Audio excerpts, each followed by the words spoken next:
Hello and welcome to another episode of Let's Talk Mortgages. I'll be your host, Darren Barnes. Joined with me today would be Iftikhar Mohammed. Thanks for joining, Iftikhar. And today we're going to cover a topic of remortgages. So all questions of what is a remortgage, why is a remortgage, and when to remortgage. So Ifti, what exactly is a remortgage and why will people need it? A remortgage is where your mortgage deal is coming to an end. And if you don't do anything, you will move to a standard variable rate, which is more expensive than your normal rate. So to avoid that, you do a mortgage again. So that's called a remortgage. So usually people at the end of the second year, if they're on a 2-year deal, or the end of the 5th year, they would remortgage. Quite often they will move to another lender, or sometimes they still stick with the same lender, but on a different deal. And that's called a remortgage. Right, okay, that makes sense. Thank you, Ifti. And when would someone really start looking at getting a remortgage? Okay, so what we would recommend is to start looking at least 6 months in advance, because a lot of the banks will give you offers 6 months in advance, but some banks will say wait for 4 months, right? But it's always best practice to look 6 months in advance, because what happens is, what if the rate goes up? So if you book your product 6 months in advance and if the rate goes up, then you are not affected. But if you wait for the last minute and if the rate suddenly goes up, then you are affected, right? So that's why we would recommend you book your product in advance, because you have that opportunity. The window opens 6 months in advance. So let's book it at that stage. So that's what we would recommend. But there are people who will wait for the last month or two, right? That's not an approach I would recommend. Right, all right, thanks. Can you remortgage if your property has dropped in value? Yes, you can remortgage, so there's nothing wrong, but the bank might have certain restrictions, right? So for example, if you now have a 9% deposit, they might say, can you contribute a little bit more to move towards the 10% deposit? So there might be some restrictions, but quite often in the UK, property values go up rather than go down. So therefore, not many people will be in this situation where property values have dropped. It can happen, but it rarely happens, right? So quite often you would have gathered some equity as you go along for two reasons. One is because the property values have gone up, and the other reason is because you've been depositing or you've been settling part of your loan. So that creates the equity by itself. Can you remortgage if your property has dropped in value? You can.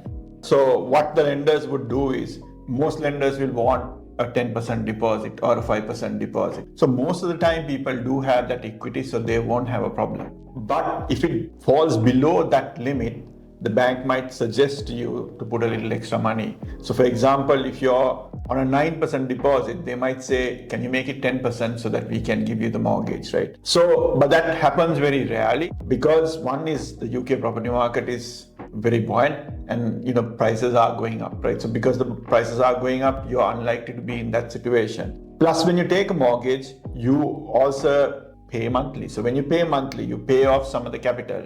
So you would have gained that extra money that you paid. That also will contribute to your equity now. So therefore, you are unlikely to be in that situation. But yes, if it's lower, the bank might suggest that you put a little extra money. Thanks, Ifti. That was insightful. So what would be the common mistakes people in general would make when they're remortgaging? The biggest mistakes people make is they wait for the last minute. That's the biggest mistake people make. So if you start your remortgage too late and you cannot complete on time, you will go on to the standard variable rate, which means the mortgage is going to be expensive until the point you move to your remortgage deal. So that's the biggest mistake. Other mistakes will be people borrow extra money, right? Extra money means you're borrowing, your loan gets bigger, right? So if your loan is bigger, it will take longer for you to settle the mortgage. So that is a problem. The other mistake people make is they extend the mortgage, right? For example, let's say you originally took a 25-year mortgage, your deal is now finished, now you have 23 years left. So they will extend it for another 25 years or maybe even 30 years, right? When they do that, what happens is you're extending your term, which means you're going to be paying more interest over a period of time, right? So that's the problem that they make. And the other common mistake I find is people sometimes don't go for advice. So they just take whatever deal they get, right? So they think they initially need to get advice from an advisor or a mortgage broker, but then thereafter they think they can manage that, right? But If you speak to an advisor, they look at your circumstances and they suggest what's best for you based on circumstances. We've had situations where people come back to us and say, look, I did this on my own. I think I made a mistake. Can you sort this out for you? It might be too late for you to do that. So those are some of the common mistakes I find. Right, so now we do know what we should really try to avoid when we're remortgaging. So it would be best to, I'd say, speak to a broker or WIS Mortgages to know exactly what you must do or what you shouldn't do. And of course, like if they said, tailored advice as per your situation, right? So that's always a great thing. So last but not least, would it be better if to stick with your current lender or go to a new one when you're remortgaging? Again, it depends. What we would say to our clients is you got to look at all options before you decide. Because if you're paying even, let's say, £20 more every month on your mortgage, that could add up to a lot of money, right? So it's always best to look at your options before you decide on that. Because some people, they just go and accept whatever the current lender does, but that might not be the best based on your circumstances, right? So because you might get better offers outside.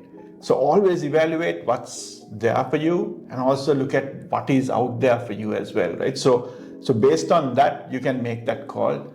I would suggest always go back to your advisor who advised you originally and try to sort of get what options are there for you. Because like I said before, your circumstances might have changed, right? So it might be best for you to go to another lender based on your circumstances. Because your current lender will not know your circumstances because they haven't assessed that. They're just giving you an offer, right? So that's what usually happens. But when you speak to an advisor, the advisor actually looks at all of your circumstances before telling you what to do. So that's the biggest advantage you're going to have.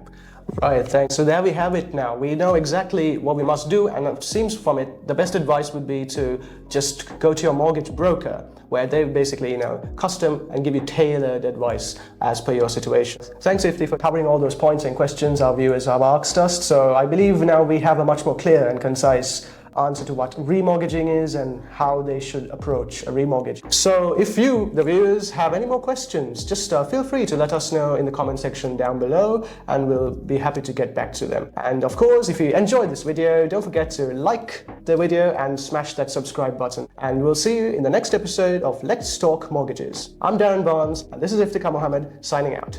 Cheers.